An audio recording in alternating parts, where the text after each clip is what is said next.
Olá, pessoal, sejam bem-vindos a mais um episódio do podcast do Entendendo o Jogo. No episódio número 3, temos o prazer de convidar e ter a presença de Felipe Canavan, que atualmente é treinador do Sub-15 do Fluminense. Canavan foi auxiliar das várias categorias de base aí no Fluminense, foi jogador profissional de futebol, tem uma experiência vasta aí dentro do futebol, creio que vai contribuir bastante para nós aqui. E antes de passar a palavra para o Canavan, queria agradecer ele. Fiz a questão de começar os podcasts com ele e com o João, que foram duas pessoas que me influenciaram positivamente para continuar no Entendendo o Jogo, continuar produzindo conteúdos e me deram vários insights, principalmente durante a pandemia. Então, Canavan, queria agradecer não só a sua presença aqui, mas também a sua amizade e também aquelas conversas que nós tivemos e continuamos tendo sempre que possível sobre futebol, que são sempre muito positivas para mim. Então, a gente vai falar da temática de treinamento tático, mas obviamente a gente vai abranger outras coisas aqui também. Então, meu amigo, muito obrigado pela presença. Fique à vontade para se apresentar e para dar suas palavras iniciais antes da gente iniciar propriamente o tema. Beleza? Obrigado. Beleza, Ítalo. Obrigado você. Eu que agradeço o convite, a amizade. Como a gente costuma dizer, a gente tem sempre trocas muito ricas, né? E para mim, para o João, e eu creio que para todas as pessoas que têm a oportunidade de acompanhar você de perto, você pode ter certeza que agrega muito nas nossas carreiras. É um cara que está sempre fazendo a gente refletir. Então, para mim é um grande prazer ser um convidado aqui do podcast do Entendendo o Jogo. Eu, como você já adiantou, estou como treinador do Sub-15 do Fluminense, sou um ex-atleta de futebol profissional, com uma longa história no Fluminense como atleta também. Cheguei ao clube com 13 para 14 anos, ali passei por todas as categorias da base a partir da cidade. Tive a oportunidade de me profissionalizar lá também em 2008. Pós essa profissionalização, eu tive um pouco de dificuldade de encontrar espaço no contexto principal ali da equipe profissional do Fluminense, e a partir disso fui viver outras experiências. Joguei em outros clubes menores, em outros estados. Fiz uma carreira modesta como atleta, mas que me enriqueceu muito como profissional e como homem.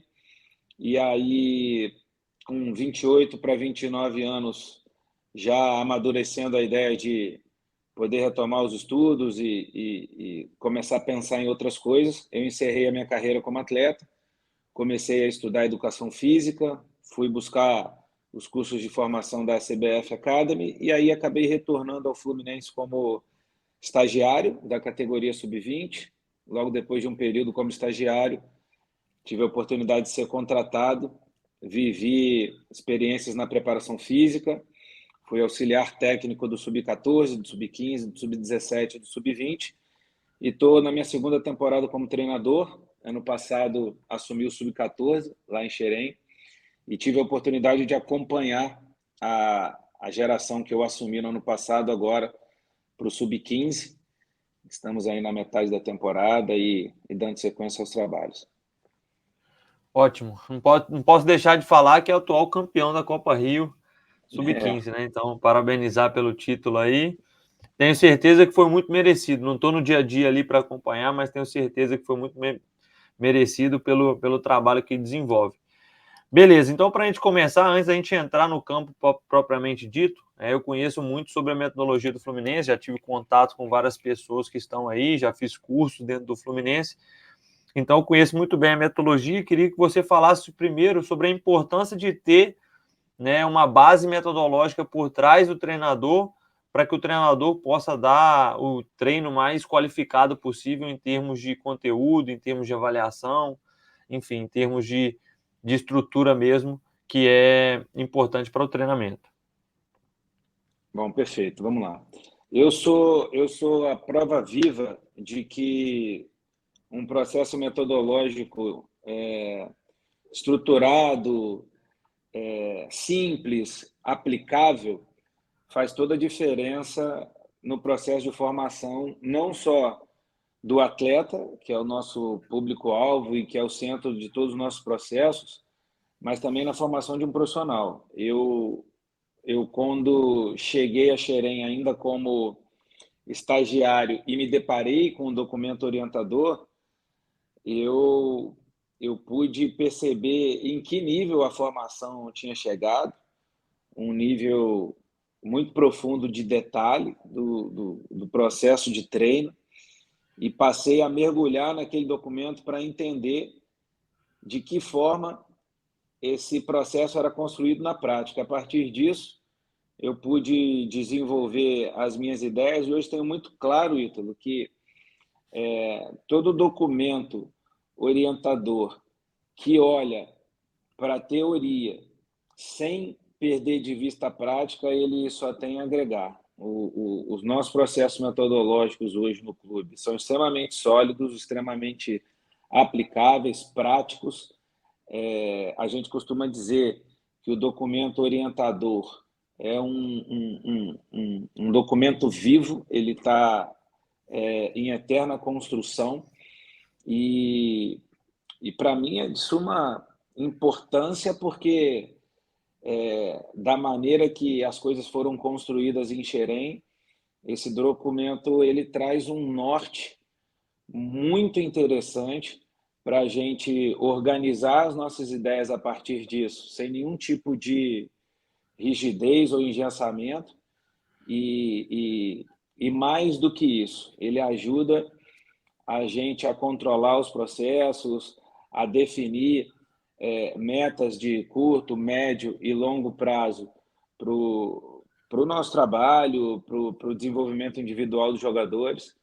Então, eu, por ter sido formado ali como atleta e estar me formando agora como treinador, tenho muita simpatia por esse tipo de abordagem e tenho bastante dificuldade de enxergar um processo de formação sem um norte. Eu acho que é muito importante a gente saber o que a instituição pensa e de que maneira a gente consegue alinhar as nossas ideias com essa proposta metodológica da instituição. Ótimo, perfeito. E aí, quando a gente fala de currículo de formação, me parece que as pessoas pensam muito em todas as categorias fazendo a mesma coisa em termos de modelo de jogo. Eu acho que é muito além disso, né? Obviamente que o clube vai ter ali algo orientador, né, como o próprio nome diz, mas isso não impede de que chegue um atleta na sua categoria que talvez não seja do perfil do Fluminense, mas que tenha atributos que vá atender às suas necessidades, que esse atleta seja aprovado e utilizado pelo Fluminense. Eu acho que vai muito além do que as pessoas pensam como rigidez. É muito mais, como você bem falou, em termos de controle, né? Vocês conseguem controlar os processos, avaliar o treino, aplicar o treino, reavaliar o treino e entender tudo aquilo que vocês têm feito a médio, longo e curto prazo também, né? Isso é muito importante deixar claro. Sem dúvida. Antes da gente falar do treino propriamente, dos conteúdos, eu queria te fazer mais uma pergunta. Quais os princípios do Felipe Canavan, quais os princípios de treinamento, não necessariamente relacionados ao jogo, mas relacionados também à conduta de treinamento, quais são os princípios que são inegociáveis no treino do Felipe Canavan lá na categoria sub-15 do Fluminense? Bacana.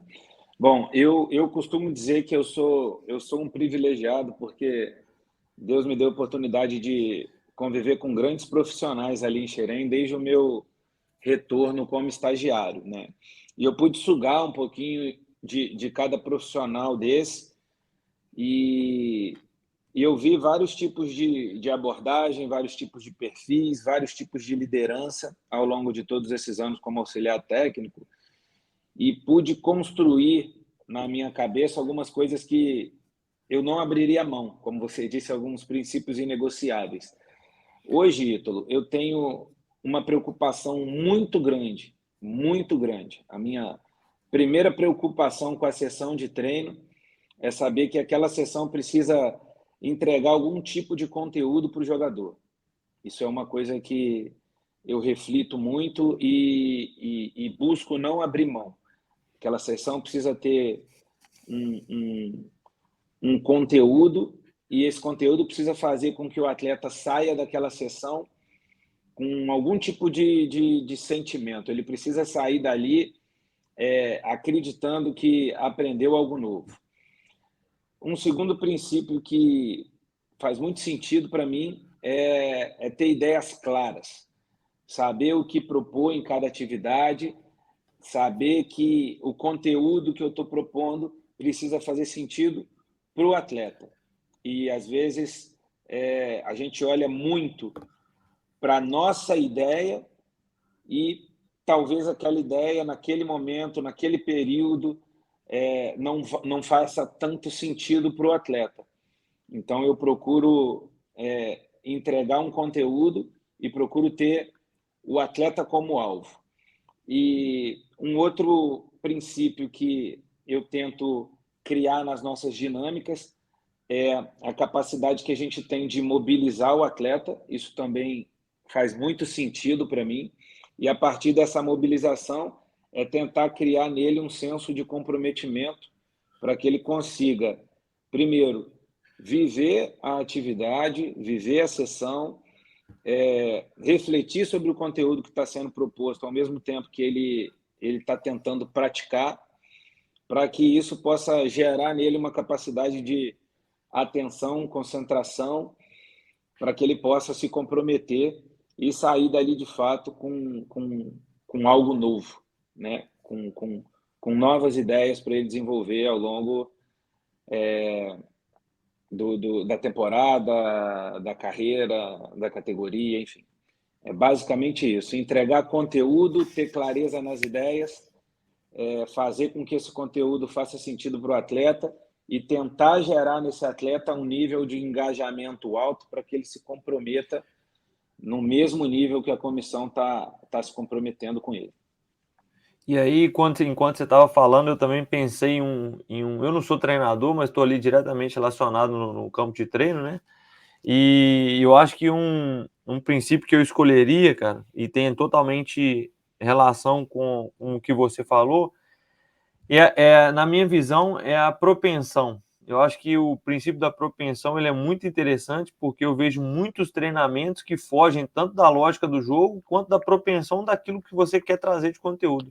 Então, às vezes, o treinador não tem o conteúdo claro, a ideia clara, e acaba criando um treinamento que vai distanciar mais ainda ele daquilo que aquele treino ele gostaria de atingir. Então, eu acho que se o treinador tem claro o que ele pretende, quantas vezes aquilo vai acontecer em determinado X de tempo dentro da execução do exercício, e se aquele exercício tem a ver com a lógica do jogo, eu acho fantástico. Eu tive uma experiência uma vez com um treinador que no jogo que ele propôs com tanta regra, fazia mais sentido para a equipe que tinha a bola perder a bola para recuperar a bola do que manter a posse de bola.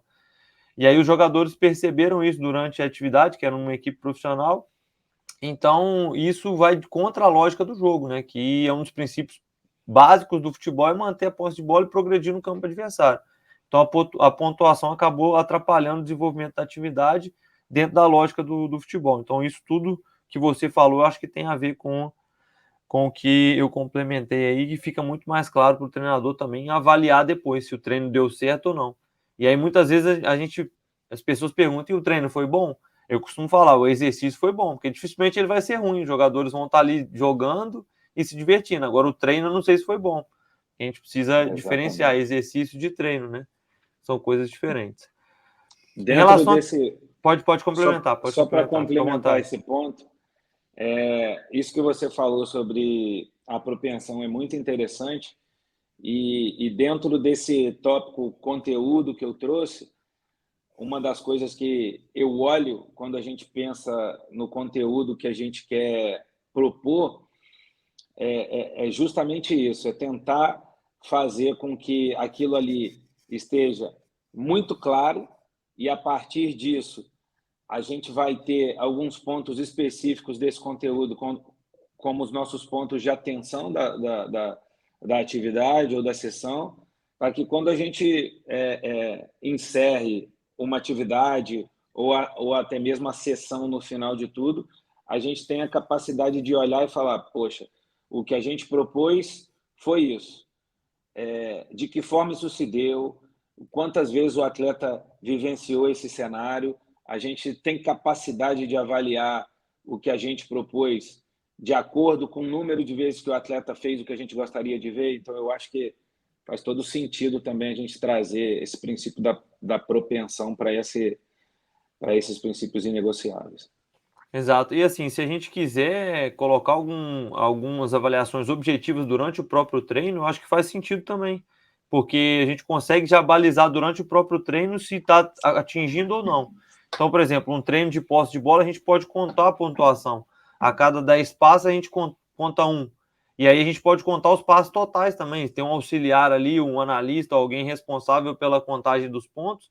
Em 1 minuto de exercício, a gente sabe quantos passos totais tiveram e quantas. Ah, eu quero que a minha equipe tenha posses de 10 passes. Quantas posses de 10 passes a gente teve? Então, dentro do próprio exercício, a gente consegue. Pô, em 1 minuto, qual é o esperado? Ah, a gente espera que cada equipe troque 50 passes. Acabou 1 minuto, deu o placar foi 15-15. Pô, 30 passes no totais, sendo que o esperado era 100. Vamos fazer o quê? Aumentar o espaço, tirar um jogador, colocar o apoio por fora? Então, a gente consegue ali manipular essas variáveis dentro do próprio treino. Sem dúvida. Bacana. Em relação a isso, o Canavan, como que você organiza os conteúdos do seu treinamento? Né?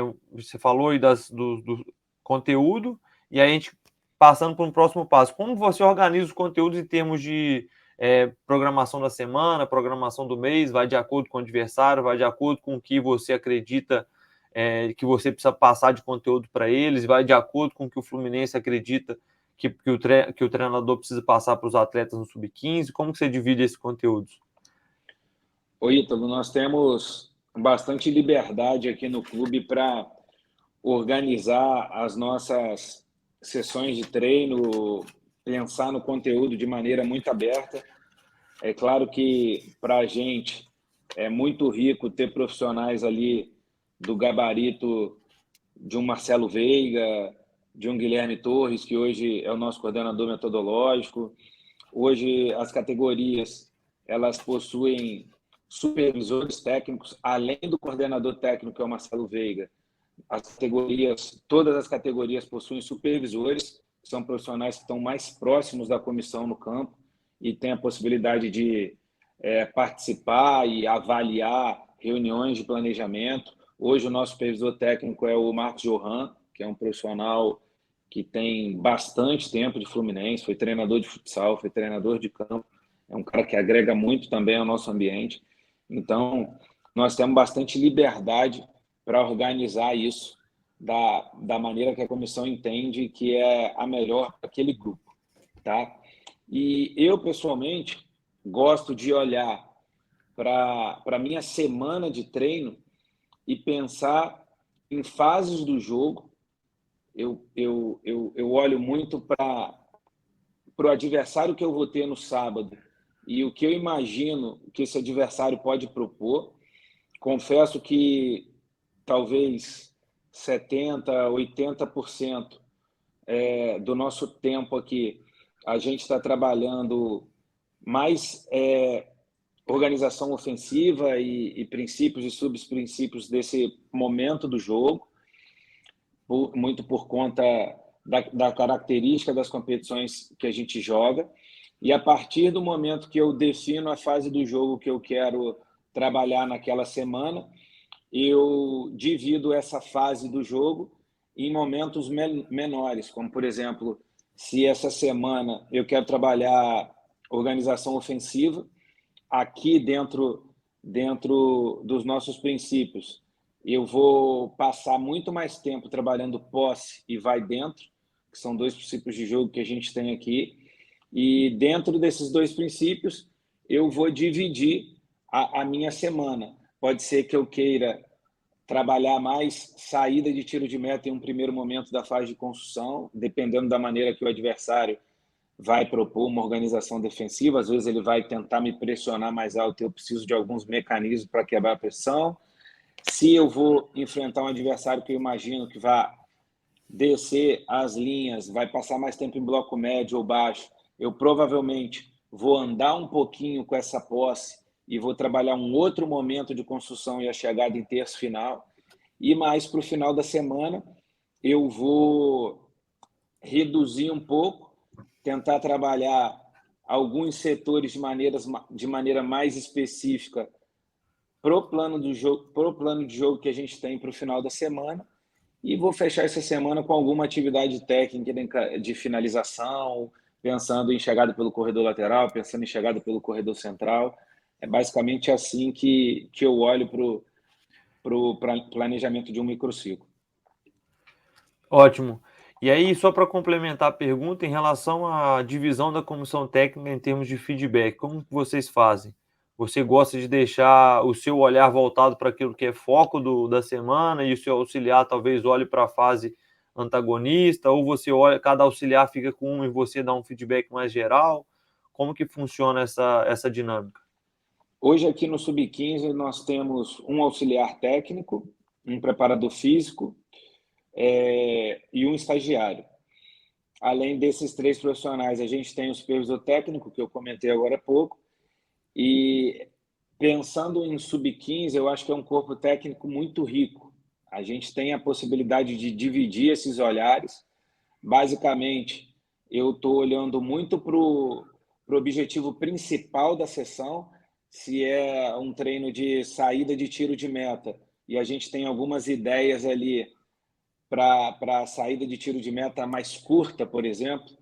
Eu vou estar olhando muito para essas dinâmicas, para alguns movimentos, para alguns caminhos que a gente dá para essa saída de tiro de meta, e com toda certeza o meu auxiliar vai estar olhando para um comportamento pós-perda nesse momento da nossa organização ofensiva, ou ele vai estar organizando a equipe B ou C de acordo com o que o adversário pode propor no jogo em termos de pressão alta. A gente tem essa divisão muito bem alinhada hoje aqui no Sub-15, e eu acho que é uma coisa que agrega muito ter profissionais focados em algumas coisas muito específicas da atividade. O próprio supervisor técnico ajuda muito com alguns comportamentos. Muitas das vezes a gente está olhando para coisas maiores e ele está indo ali num detalhe com um jogador ou outro.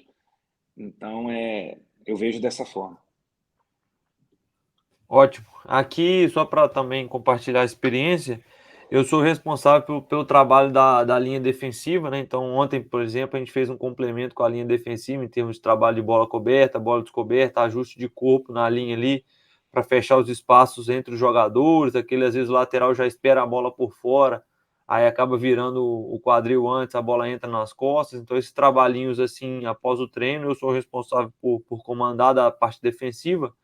E aí, no momento do treino, né, eu geralmente fico ali no impedimento, que aí eu consigo, através do impedimento, comandar a linha. Então, a gente mata dois em um, né? Eu consigo marcar o impedimento, ajudar no desenvolvimento do trabalho e também já orienta a linha defensiva, que é da minha responsabilidade também na maioria das vezes. Então, eu acho que é fundamental para um treinador que ele tenha a visão para o que ele realmente precisa ver e não para um todo que vão acontecer erros que fogem do foco do treino, então o treinador acho que tem que estar ali com a cabeça tranquila para orientar aquilo que realmente é foco e os auxiliares ali auxiliando em outros aspectos. Ô, Bom, Ítalo, só para pode completar aqui, complementar. eu acabei esquecendo de citar o treinador de goleiros, que também é um membro fixo da comissão técnica hoje, e que é extremamente importante também para algumas dinâmicas, como essa que eu citei da saída de tiro de meta. É um cara que auxilia muito a gente, além das ações que o goleiro pode propor nesse momento, mas em termos de comunicação, de ajuste, de balanço, muitas das vezes de uma compactação ofensiva nesse momento de quebra de pressão. Então, eu acredito muito nisso, e uma coisa que a gente construiu aqui desde o ano passado é o auxiliar técnico, com algumas funções específicas também, e uma dessas funções é o adversário. Aqui no Sub-15, o adversário é um projeto do auxiliar técnico, que destrincha esse adversário ao longo da semana e que, em algumas sessões mais estratégicas para o jogo, consegue trazer boa parte das ideias do adversário para a gente tentar criar um ambiente mais próximo do jogo possível ali. Excelente. Ótimo. E em relação ao treino já propriamente, vamos falar um pouco mais dos métodos. Você é adepto, Felipe, a todos os tipos de método? Você utiliza mais um, mais o outro? Ou você consegue, talvez depois dos treinos, utilizar determinado método ou antes do treino? Como você organiza em questão desse tipo de treino?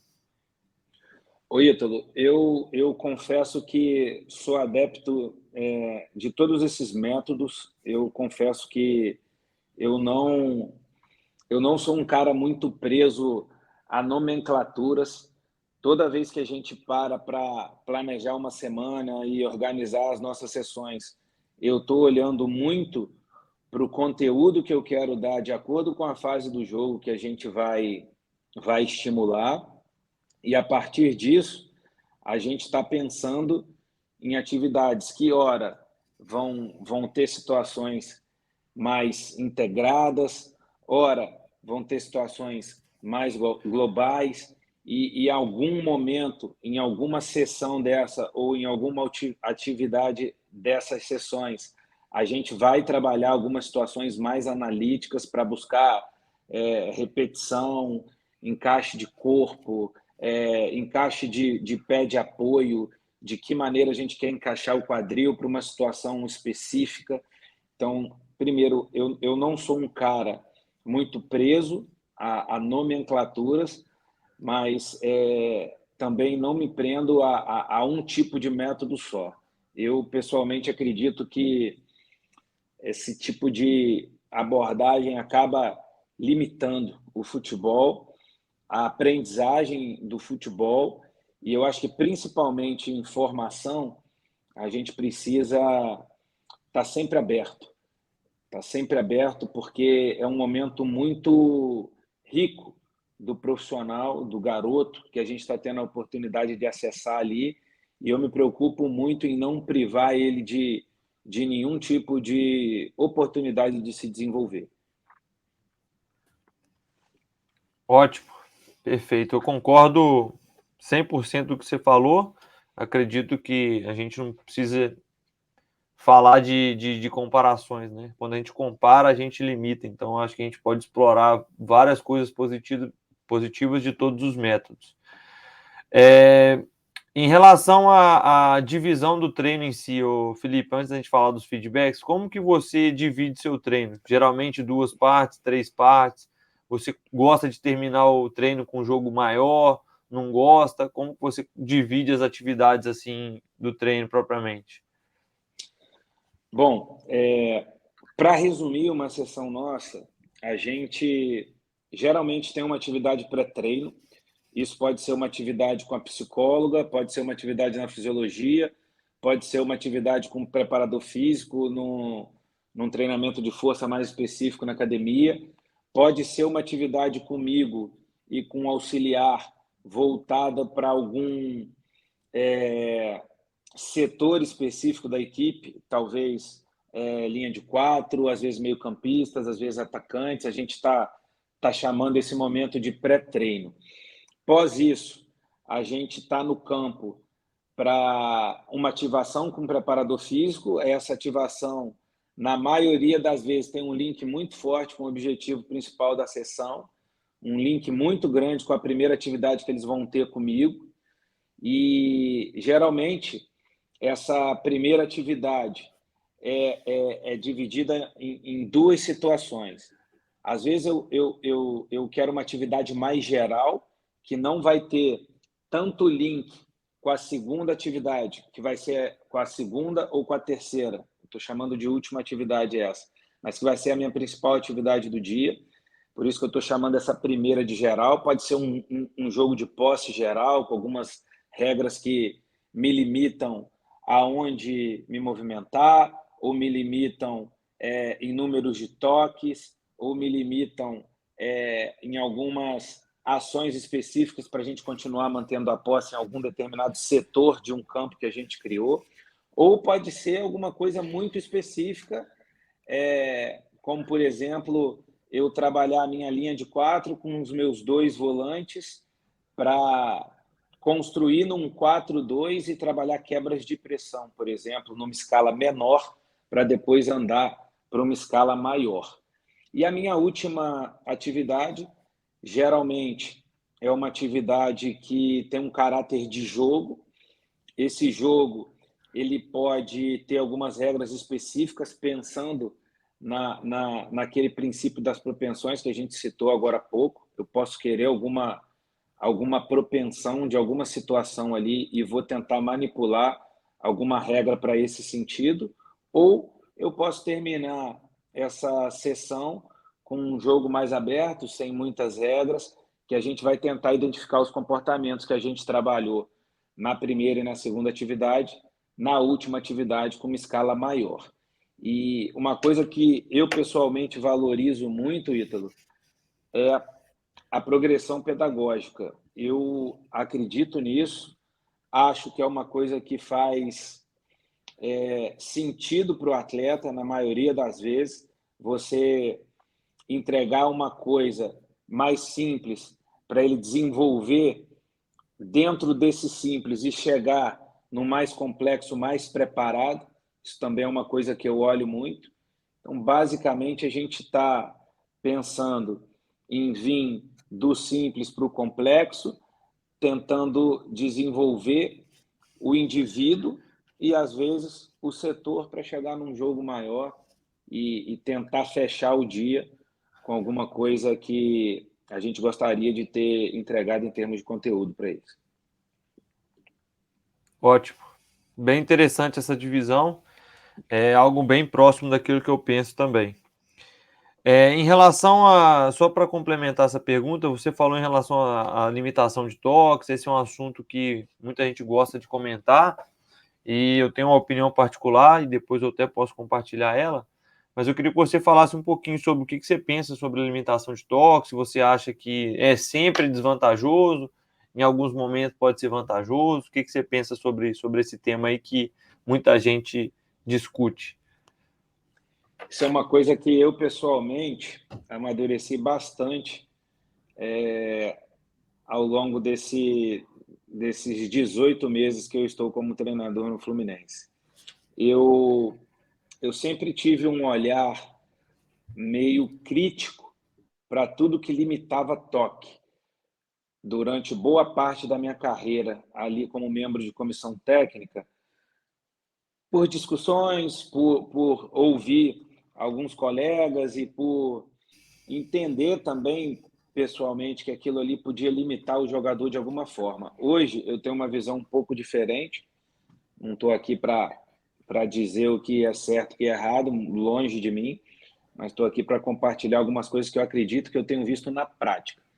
Existem algumas situações de jogo que são muito específicas, e eu não acho que a limitação de toque em uma atividade ou em duas atividades ao longo de várias atividades que você vai fazer ao longo de várias sessões dentro de uma semana vai criar um comportamento limitador no atleta. Vou te dar alguns exemplos. Uma coisa que a gente tem feito bastante.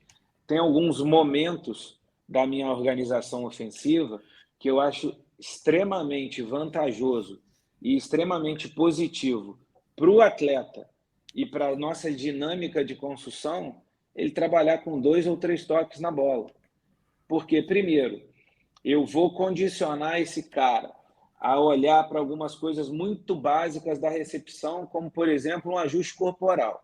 Se ele sabe que ele vai ter só mais um toque para passar, ou no máximo 2, ele vai se preocupar em estar com o corpo bem ajustado para fazer um bom domínio, para preparar o passe e no terceiro toque ou no segundo, entregar um passe qualificado para um companheiro que ele sabe que tem a mesma condição que ele.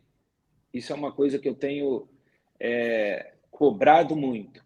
Entregar a qualidade para o companheiro.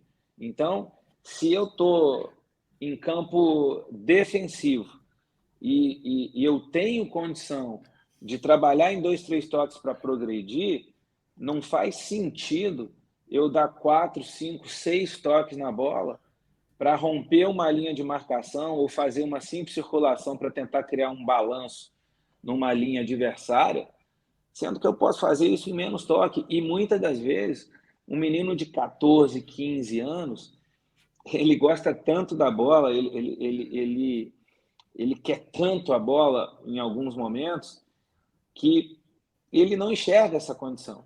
E quando eu mostro para ele essa condição, eu falo, cara, você pode trabalhar em 2, 3 toques aqui, porque vai ser bom para você. Você vai ser menos pressionado, você vai ter mais tempo, você vai ter mais espaço, você vai fazer o nosso jogo andar. Então, assim, isso é uma coisa que eu estou fazendo bastante esse ano e tenho visto na prática uma evolução individual absurda de alguns jogadores nossos, uma tomada de decisão mais qualificada a partir dessa abordagem. E aí, em todo o resto da semana, em todo o resto das sessões, ele vai ter a liberdade de escolher se ele quer trabalhar com 2, 3, 4. E na maioria das vezes, quando a gente está numa atividade livre, esse comportamento ele está tão condicionado que ele mesmo opta por jogar em 2, 3 toques e acelerar algumas situações. E é claro que, paralelo a isso, Ítalo, eu pessoalmente valorizo algumas coisas, como pausas, como pisar na bola para olhar, às vezes não passar por. Às vezes não, nunca passar por passar, e às vezes é vantajoso eu ter a bola. São situações que eu proponho também para ele tomar a decisão de quando dá 2, 3 e quando precisa dar mais de 2 ou 3, entendeu? Perfeito. Eu compactuo 100% com a sua ideia, e por isso que eu falei que é particular, porque eu acho que nem todo mundo concorda com o que a gente pensa, muita gente acha que realmente é limitante, só que eu vou trazer algumas discussões assim, só para ficar um pouco mais, para tentar deixar um pouco mais rico. Só reforçar, eu acho que o principal fator quando a gente limita toque é fazer com que o jogador tenha responsabilidade no passe, sabendo que o companheiro dele também tem a mesma quantidade de toques na bola. Então, isso que você falou é fundamental, porque eu vejo muito pouco jogador com intenção boa no passe, de passar realmente na perna adequada, no tempo adequado, no espaço adequado. Muitas vezes eles passam justamente para não estar com a bola no momento que a pressão chegar, para não ser ele que perdeu a bola. Sendo que, na verdade, quando ele vai dar o passe é mal colocado, e aí eu sempre falo, quem que você acha que errou o passe? Foi quem recebeu um passe ruim ou quem deu um passe ruim? Então, muitas vezes o cara recebeu o passe ruim, o controle dele foi ruim e a torcida vai vaiar ele. Só que, na verdade, quem deu o passe ruim foi o cara do momento anterior. E aí, outras duas coisas para a gente refletir. O primeiro, geralmente a gente faz um jogo reduzido para poder acelerar o jogo, para o jogador ficar mais. Quando tomar a decisão um pouco mais rápida, com um curto espaço de tempo, então a gente reduz para depois ampliar para que ele tenha mais facilidade quando ampliar o campo. Isso pode acontecer também com o número de toques, então a gente pode limitar justamente para ele criar alternativas com o limite para que quando amplie, né, a possibilidade não só do campo, mas amplie o número de toques, ele tenha mais versatilidade ali na tomada de decisão dele. E outra coisa também é para a gente pensar em relação à preparação para um jogo que não acontece devagar, o jogo acontece rápido. Então, assim, dificilmente você vai ver um zagueiro dando 4, 5 toques na bola. E o que você falou faz todo sentido. O cara sabendo que ele tem 2 toques, o primeiro toque dele tem que ser o mais perfeito para aquela situação possível. Então, eu acho que a gente tem que pensar nisso não só como limite, né? Acho que a palavra limite ela atrapalha um pouquinho aí, limitação de toques, acho que ela atrapalha um pouquinho aí. A gente poderia talvez encontrar um outro termo que não limite, mas em termos de toques, eu acho que é isso, porque a criatividade ela tá relacionada com você fazer o novo, não necessariamente você fazer o novo com muito, você pode fazer o novo com pouco. Então, talvez muita gente fala, hoje está castrando a criatividade do jogador, não necessariamente. Eu acho que um jogador que ele consegue resolver com menos, ele é muito mais criativo que um jogador que consegue resolver com mais. Então, se ele Sem tem ali dúvida. disponível o campo grande, 10 toques na bola, a chance dele ser criativo é muito maior do que o outro. Só que o outro, conseguindo uma solução vantajosa em termos de. Sendo criativo, assim, não é da lambreta, é achar uma solução vantajosa para o jogo. que o adversário não esteja esperando. Eu acho que é isso que é criatividade. Pode estar relacionado com drible ou uma ação mais plástica ou não. Então, eu acho que isso também favorece, porque o jogador ele vai estar com menos, vai estar com essa restrição, mas mesmo assim ele consegue boas soluções. Então, eu acho que estimula também ele ser mais criativo com a escassez, né? Vamos dizer assim. Oi, Ítalo. E só para complementar, primeiro sobre o que você falou sobre a criatividade, eu acho que a criatividade ela é a capacidade que o jogador tem de resolver os problemas do jogo, e nem sempre isso vai ter a ver com jogadas plásticas. Exatamente. Muitas das vezes um volante que se coloca em condição de receber um passe nas costas da primeira pressão com carga, e ele sabe que tem carga, e ele sabe que precisa resolver rápido, e ele sabe que ele está ali por uma situação intencional, de que muitas das vezes é aliviar um passe com a utilização do terceiro homem por fora do bloco, por exemplo, a ação que ele usa para se desmarcar e se colocar nessa condição, e o passe que ele vai fazer, por mais simples que seja, uma escorada para fora, aquilo ali é uma ação extremamente criativa. Primeiro, porque ele se colocou na condição, primeiro, porque ele identificou aquela condição.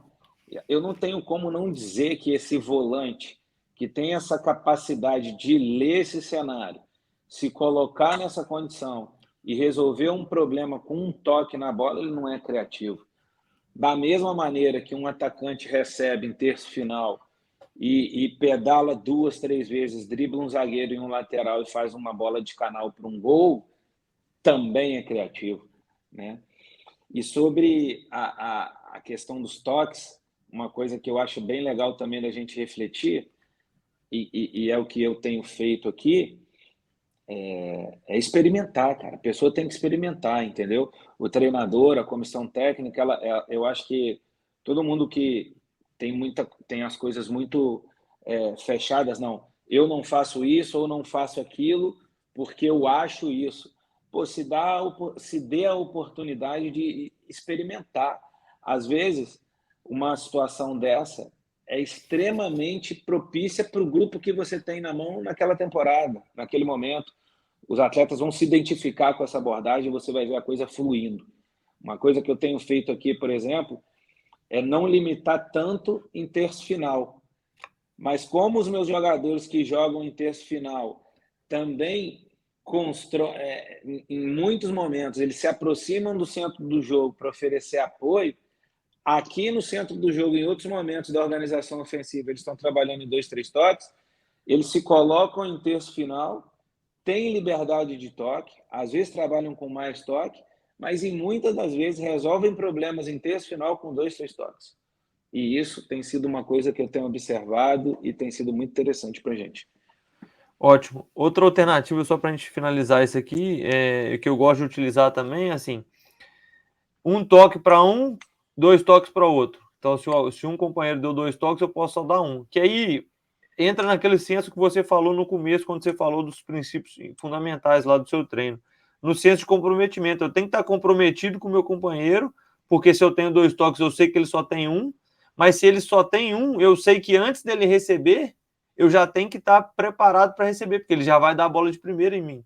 Então eu não posso esperar ele dominar para depois fazer a alavanca de passe. Na alavanca de passe dele, eu posicionar meu corpo. Eu já tenho que posicionar meu corpo antes dele receber, porque a alavanca de passe dele vai ser de primeira. Então, acho que é fundamental criar esse senso de comprometimento deles, de observarem o companheiro que vai passar para eles e também aquele que vai receber a bola deles. Outra coisa para a gente dar continuidade, você tem alguma atividade que você gosta de utilizar sempre? Ou 3 vezes por semana, sei lá, assim, com mais frequência do que outras? Você acha que tem uma atividade igual tem aquela que o Guardiola adora, né? 4 vezes 4 mais 3 lá, que é a atividade mãe dele. Você tem alguma assim que você goste bastante? Se você puder falar um pouco para a gente aí, se não tiver também. Ô, Ítalo, eu tenho algumas específicas. Essa é uma. Eu gosto muito desse jogo de 4 contra 4 mais 3. Às vezes eu tenho 4 contra 4 mais 4. Mas eu diria, cara, que seria a minha única atividade que eu vejo que... não que eu não repita atividades, tá? Eu repito muita coisa, faço muita coisa específica por setor e repito muita coisa sobre linha de 4, pressão em cobertura, rebatida, como proteger as costas, diminuir os intervalos. São coisas que eu faço bastante, mas eu não diria que eu tenho alguma atividade que eu vou fazer 2, 3 vezes por semana, não, tá? Mas, para não dizer que eu não tenho nada, esse jogo de 4 contra 4 com 3 apoios é algo riquíssimo e que eu faço várias e várias vezes ao longo de uma temporada, dentro de algumas variações ali, mas eu diria que essa é uma atividade que eu tenho, gosto e não abro mão. Boa. Se você pudesse destacar um comportamento que você acha que esse exercício exige muito, que você acha que ele é muito bom para treinar, qual comportamento você destacaria? Primeiro é a qualidade das localizações e segundo, o comportamento pós-perda. Para mim, são 2 pontos fundamentais que eu valorizo, que eu comunico e que hoje os meninos têm muito claro na cabeça. E a partir desse valor que eu dou às localizações, a gente tem dinâmicas de terceiro homem, movimentos para apoio, jogar em 2 toques, algumas coisas que vêm a partir dessas duas. Mas toda vez que eu aplico essa atividade, eu quero valorizar muito as localizações de todo mundo, até de quem está jogando sem a bola, porque o que a gente quer entregar ali em termos de conteúdo, até para quem não tem a bola, também é algo muito importante para o jogo, e o que a gente quer fazer assim que a gente perder a bola. Perfeito, ótimo. Dando sequência, em relação aos seus feedbacks durante o treino, o Canavan, como que você gosta de fazer os feedbacks? Você gosta de fazer um feedback mais motivacional durante o exercício, durante a execução, e quando há a pausa você faz um feedback mais técnico-tático? Você gosta de fazer o feedback técnico-tático antes? Você gosta que os jogadores experimentem o treino primeiro para depois você refletir? Eles são mais voltados para perguntas, são mais feedbacks diretos? Se você puder explorar um pouquinho mais aí essa pauta de feedbacks aí, seria interessante para nós. Ítalo, gosto muito disso, dessa pauta, gosto de discutir sobre isso, gosto de pensar em estratégias de como evoluir nisso, tá? Mas, para mim, isso é uma construção. Eu valorizo muito a introdução da sessão.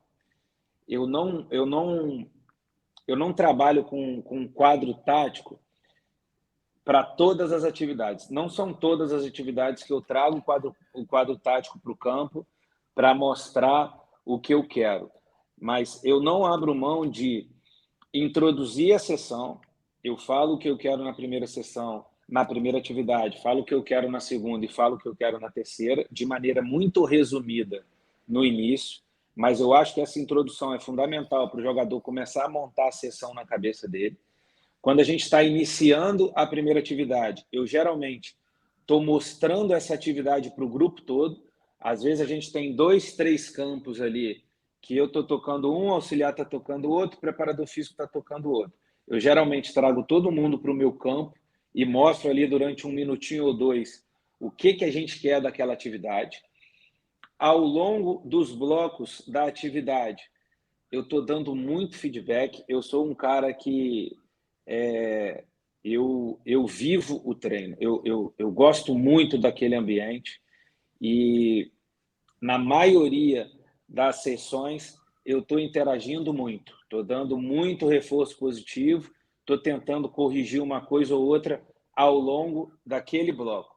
Nos intervalos do bloco, feedback muito rápido dos comportamentos que eu estou atacando ali em termos de conteúdo E aí, no final da atividade, se eu julgar necessário, um feedback um pouquinho maior, já introduzindo para o que a gente quer trazer para a segunda.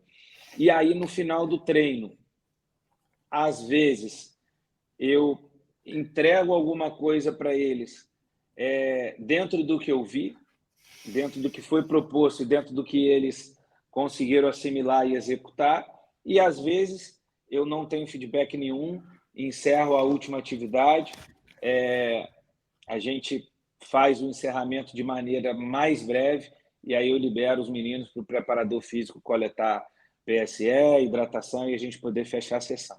Por quê?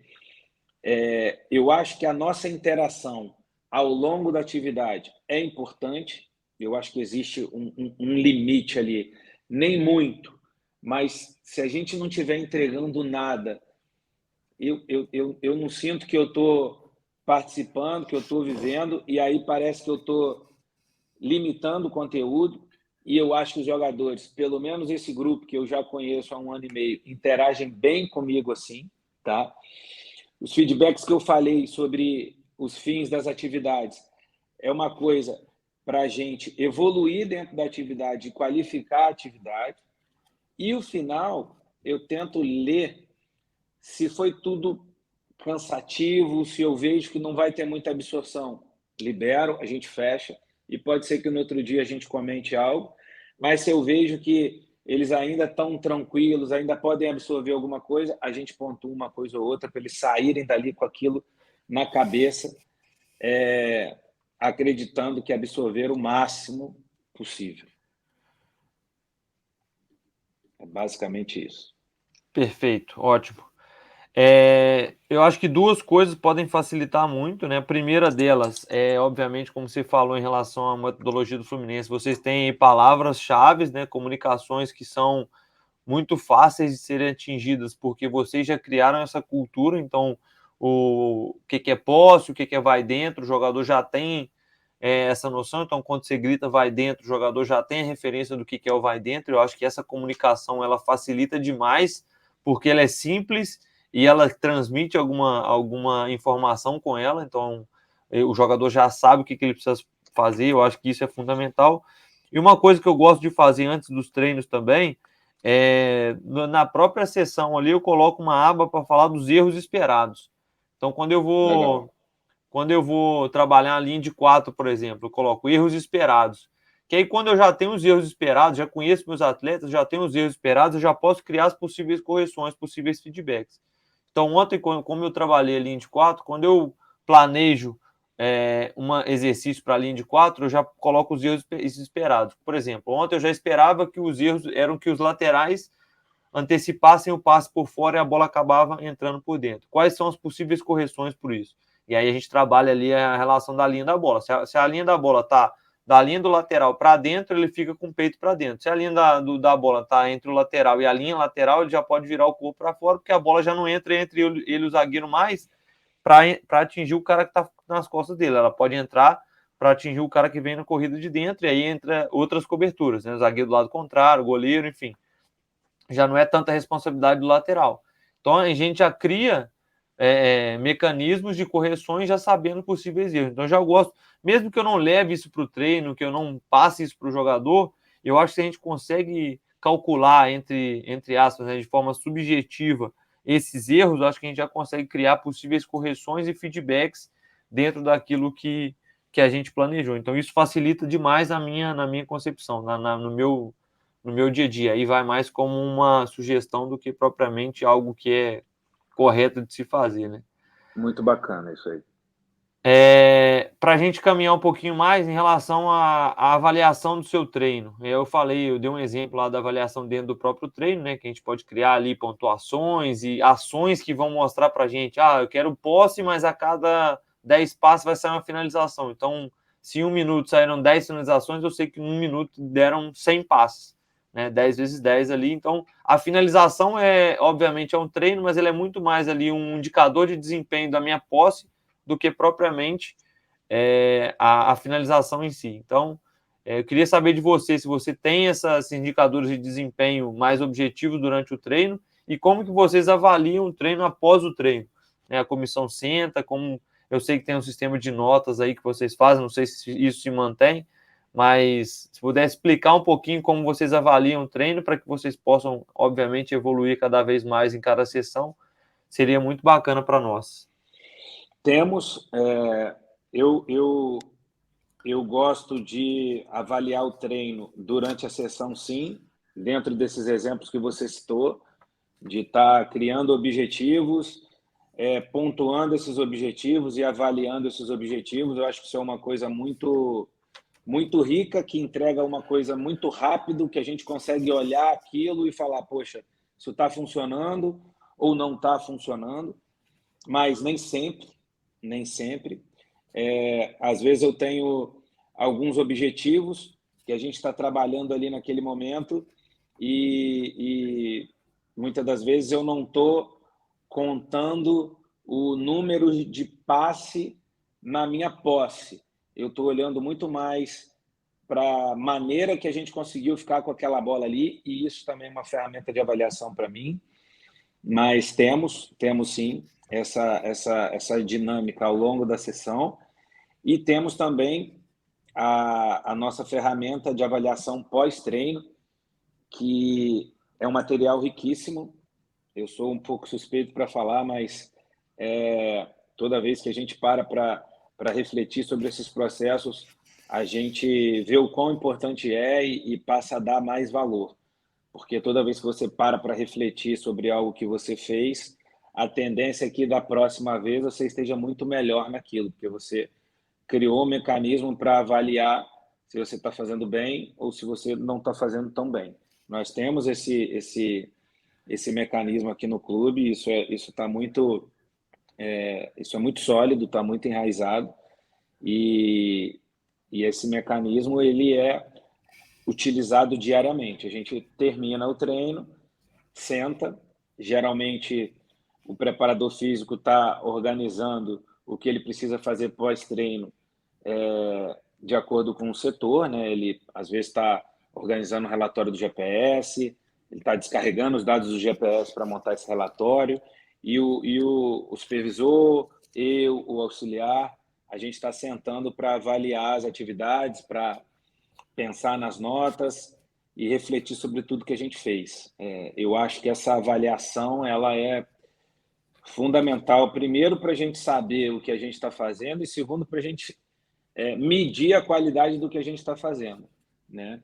E nem sempre uma nota que às vezes não seja tão boa no final de um treino, ela vai me dizer que aquilo ali foi ruim. Não, aquilo ali vai me trazer um sinal de alerta, porque por algum motivo eu não avaliei bem aquela atividade, e da próxima vez que eu for aplicar ou for fazer algo parecido, eu vou ter um olhar mais crítico, mais criterioso para a gente evoluir dentro daquilo ali que eu não achei tão bom da última vez, entendeu? Por isso que, assim, a gente valoriza muito isso aqui no clube. Eu, pessoalmente, também valorizo muito, e é uma coisa que está enraizada. A gente não anda sem avaliar as nossas sessões. Ótimo. Eu acho que um grande problema que a gente tem no futebol é a avaliação, como um todo. A gente avalia muito pouco, né? Então a gente não consegue perceber se teve evolução, é tudo muito subjetivo. Então, quanto mais você faz esses processos, mais próximos do acerto, eu acho que a gente vai estar. Ótimo. Porque, Pode, só pode para completar, pode completar. complementar, porque assim, existem várias maneiras de avaliar qualquer coisa, né? A gente pode pedir um café numa padaria aqui na esquina e avaliar aquele café. Só que o futebol, ele mexe tanto com a emoção das pessoas, é um esporte tão apaixonante, que todo mundo se sente no direito de avaliar. Eu, por exemplo, eu não tenho a menor capacidade de sentar na mesa com um advogado e avaliar uma peça que ele está escrevendo para defender um cliente. Mas esse advogado, ele senta na arquibancada de um campo e avalia a minha equipe todo sábado e domingo. Estou fazendo aqui trazendo uma reflexão para a gente ver como isso é complexo. Agora, o que é mais grave para mim, em termos de avaliação, são pessoas que militam no futebol, que vivem do futebol, que vivem do esporte, que não têm a menor capacidade de avaliar algumas coisas que são importantes. Por exemplo, o processo de treino. A gente não reflete sobre o processo de treino. Como é que a gente vai avaliar o jogo? Sendo que o jogo é reflexo dos processos que a gente traz para o treino. Segunda coisa, a gente vai avaliar o nosso jogo, mas a gente vai avaliar o quê? O jogou bem ou jogou mal? A gente vai avaliar se ganhou, empatou ou perdeu? Ou a gente quer avaliar conteúdo? A gente quer destrinchar as fases do jogo. Eu quero avaliar até os comportamentos de uma equipe num reinício a partir de um lateral em campo defensivo, num reinício a partir de um lateral em campo ofensivo. Eu quero avaliar a bola parada, eu quero avaliar a organização ofensiva. Por que aquele cara saiu longo a partir do tiro de meta naquele jogo? Eu, pessoalmente, acredito que tem ideia para tudo. Agora, a gente precisa ter a capacidade, botar um óculos para ter, primeiro, a capacidade de avaliar, segundo, ter a boa vontade de avaliar, porque é muito fácil você chegar no domingo e falar assim, poxa, teu time hoje foi muito mal ou muito bem, mas por que muito mal ou muito bem? O que a gente está avaliando? Poxa, eu trabalhei isso, isso e isso aqui durante a semana. Meu plano de jogo era esse. Pô, o que eu construí ao longo da semana? A gente conseguiu aplicar? Não. O adversário, pô, foi superior, me inibiu, não consegui. Para mim, avaliar é isso, cara. É mais profundo, entendeu, irmão? É mais rico, não é tão superficial igual muita gente acha. Tanto treino quanto o jogo. Concordo. E aí eu acho que uma área do conhecimento do futebol que está muito avançada em relação a isso é a área física, né? Eu acho que pela quantidade de referências, de avaliações que a gente tem, não só para o futebol, mas para outros esportes e para a sociedade como um todo, a parte física, em termos de avaliação, eles estão muito mais à frente, justamente por isso, porque eles já sabem os parâmetros que eles precisam avaliar. Então, eles já têm que, eles precisam avaliar a potência, eles precisam avaliar a força, eles precisam avaliar a velocidade, eles precisam avaliar a resistência, e quais são os parâmetros que ele tem? São esses. Então, como que eles vão avaliar? A partir disso, eles criam testes e ferramentas que vão avaliar. E até ferramentas subjetivas elas existem, né? Então, o PSE é uma ferramenta subjetiva. Então, não é que precisa ser só objetivo, ela precisa ser uma ferramenta com lógica, com parâmetro, para que a avaliação ela não seja sem sentido, como você bem disse. Em relação ao treino, a gente falou lá, começou de fora do campo, né, a parte metodológica, entramos dentro do campo, aí terminamos com avaliação. E aí, essa parte finalizou. E aí a gente tem mais duas perguntas que, logicamente, envolvem o treino, mas são perguntas que eu acho que vai gerar um pouco mais de debate e que são temas que eu gosto muito. Então, para as pessoas lembrarem da ordem que a gente seguiu durante a apresentação aqui, foi essa. Saímos lá do processo metodológico, terminamos aqui com a avaliação. E aí agora vamos fazer o adendo de duas perguntas. A primeira, Felipe, em relação aos treinos individuais. Como você faz esses treinos? Se você é adepto, quantas vezes na semana? Como você organiza eles? Você organiza geralmente por setor ou não, só por jogador? Como você faz esse olhar individual em termos de treinamento no dia a dia? Sou adepto, enxergo essas atividades a partir de demandas individuais dos meninos e como a gente, às vezes, tem os horários muito específicos de campo e, às vezes, a coisa precisa acontecer de maneira muito dinâmica, eu acabo atacando setores na maioria das vezes.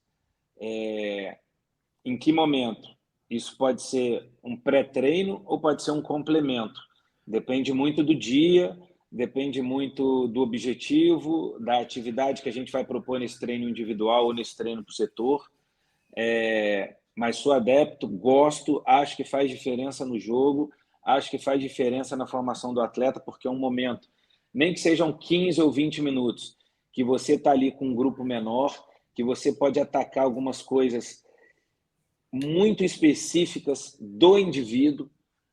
Então, eu acho que, principalmente na base, mas eu enxergo isso no futebol profissional sem nenhuma dificuldade também, mas eu acho que principalmente na base, isso é muito importante. Nós até começamos a desenvolver e aplicar isso aqui no clube. Chamamos aqui na nossa categoria, o João e eu, que estava comigo até pouquíssimo tempo na categoria, de programa de desenvolvimento individual, tentar identificar essas demandas de acordo com a posição do menino e tentar atacar isso em treinos individuais ou para o setor. Isso é um ponto que eu acredito muito, Ítalo. Excelente. Eu acho que, assim, entra de novo na questão da avaliação, né? De você entender o que realmente cada atleta precisa. Então, você precisa avaliar, você precisa ver vídeos, você precisa ter o feeling do dia a dia.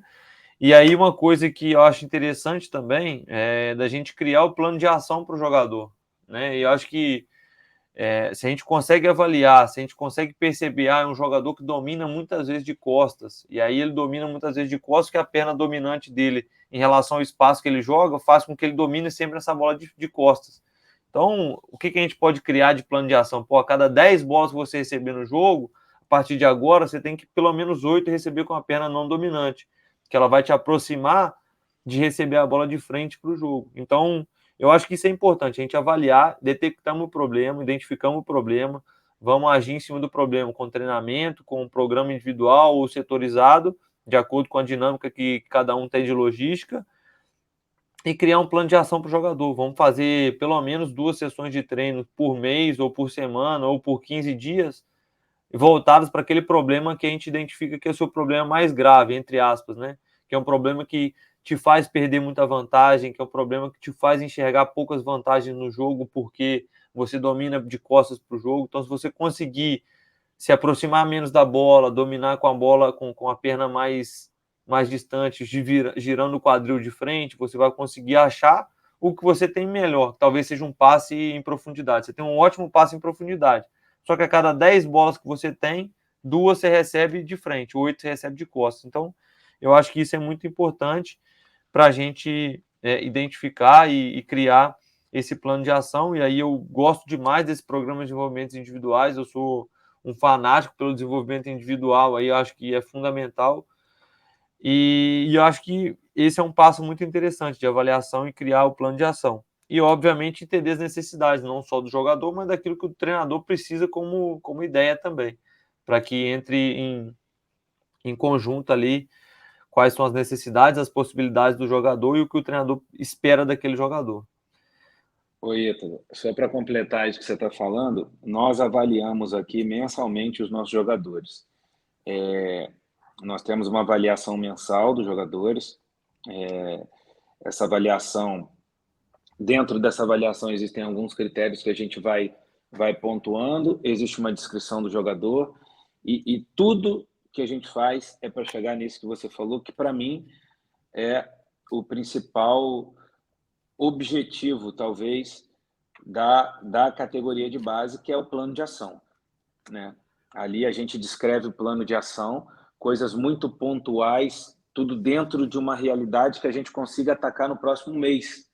Então, criar planos de ação tangíveis, reais, que a gente, de fato, consiga aplicar. Não adianta eu identificar 10 coisas a evoluir num atleta dentro daquele mês e achar que no próximo mês, que eu vou jogar 4 ou 5 vezes, que eu tenho 1h30, 2 horas de campo no máximo, com 30 jogadores de linha, às vezes 35, às vezes 33, muitas das vezes atletas em avaliação no grupo, e aí eu vou identificar 10 pontos a evoluir e é utopia achar que eu vou trabalhar essas 10 situações com aquele cara no próximo mês. Perfeito, Então, perfeito. identificar, focar, ter um plano de ação claro, simples e objetivo e falar, cara, eu quero melhorar o domínio orientado do Ítalo, cara, e eu vou atacar isso esse mês. Porque se a gente conseguir fazer isso, mês que vem, provavelmente você vai estar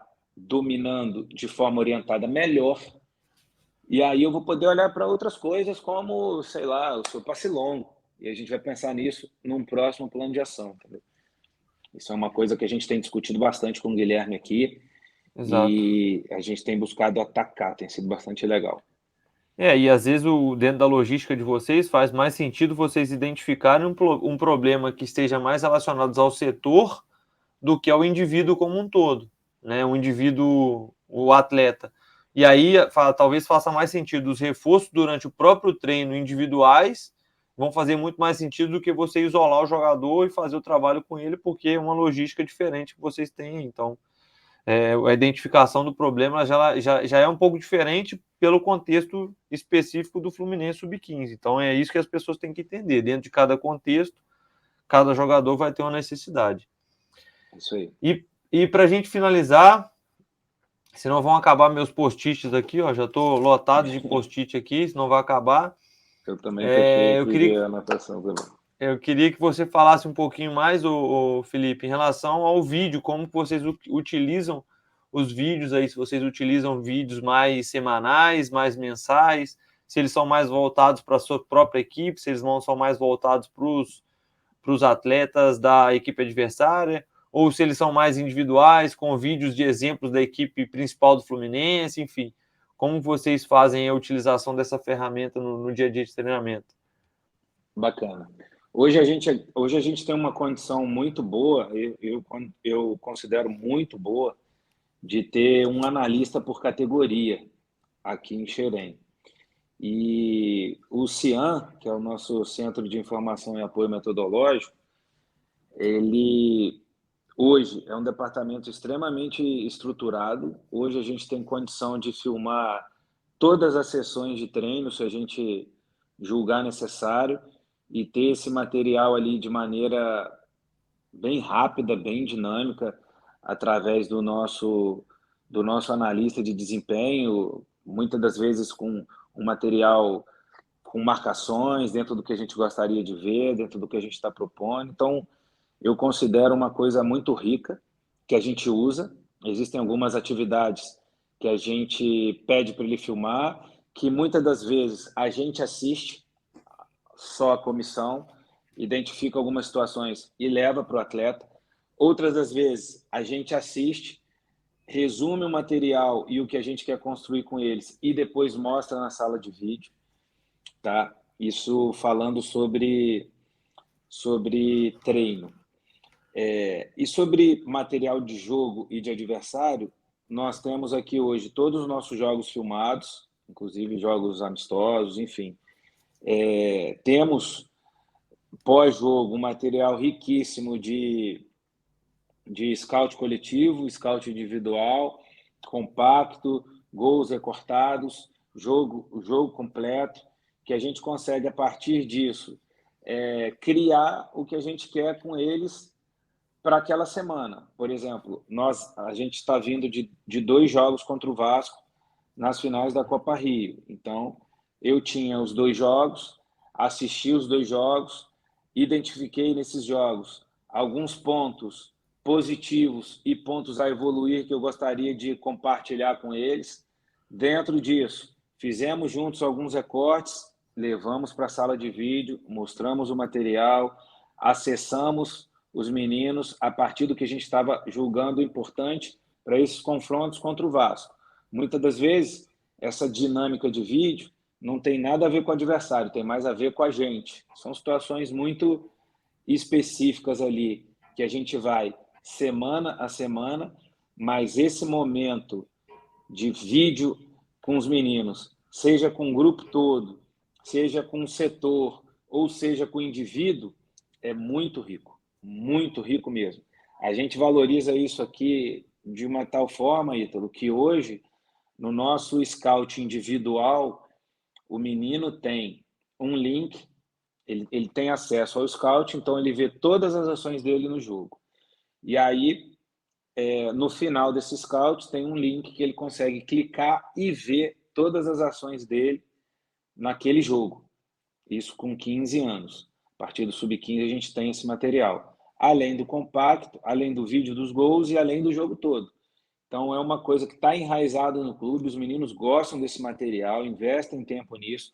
Alguns até gostam de ver o jogo todo em casa, e aí quando a gente chega na segunda ou na terça, a gente troca ideia sobre isso. Então é uma coisa que é uma ferramenta que a tecnologia trouxe, qualificou e que é imprescindível. Eu acho que agrega demais, agrega muito esse. Muitas das vezes o vídeo na sala é uma sessão de treino nossa. A gente valoriza bastante. Perfeito. Estamos caminhando para o final aqui. E antes da gente terminar, eu queria falar que eu acho que a gente já conversou sobre esse assunto pelo menos umas 10 vezes, né? Tanto de forma individual, nós dois, assim, sem grupo, e tanto de forma mais grupal e coletiva, né? Vamos dizer assim, com mais pessoas. E todas as vezes, pelo menos uns 5 insights diferentes eu consigo retirar, porque acho que é muito rica a nossa experiência no dia a dia e que a gente pode contribuir um com o outro. E aí eu sugiro que todas as pessoas que trabalham em futebol tenham pessoas mais próximas assim, que possam discutir futebol, que possam tirar insights. Eu acho isso muito rico. E são coisas que são transversais. Eu estou no profissional hoje como auxiliar e analista, e você está no sub-15, tem coisas que são aplicáveis nos dois contextos, independente se você está no Brasil, se você está na Indonésia. Isso é totalmente aplicável, então eu acho que vale muito a pena conhecer novos contextos, novas realidades e novas pessoas, justamente para poder tirar o insight. Então, Canavan, muito obrigado, meu amigo, te agradeço mais uma vez pela presença. Demorou um pouquinho, porque eu tive que ir para o Brasil, voltar, mas saiu o podcast, enfim. Muito rico, como eu já esperava. Espero que as pessoas que estão assistindo a gente, estão nos ouvindo nesse momento, aí, seja pelo Spotify ou pelo YouTube, que possam ter aproveitado demais esse podcast como eu aproveitei. E a palavra final é sua. Mais uma vez, muito obrigado e vamos falando na sequência. Sucesso na temporada, mais sucesso, né? Na temporada, e que você trilhe aí um caminho de sucesso que eu sei que você vai trilhar. Obrigado, meu irmão. Tá certo, meu irmão. Eu que te agradeço mais uma vez. Primeiro, a amizade, como você já colocou aqui, a gente é conterrâneo praticamente, já nos conhecemos aí há um tempinho. Ao longo dos últimos anos, a gente conseguiu se aproximar e toda vez que a gente senta para conversar é muito rico, é muito bom tá próximo de pessoas como você. Você é um cara que agrega muito à vida dos profissionais, que tem a oportunidade de ter contato com o seu conteúdo. Então, eu sou muito grato pela sua amizade e por todas as oportunidades que a gente tem de falar sobre futebol. E falar sobre a vida também, que é rico, é importante.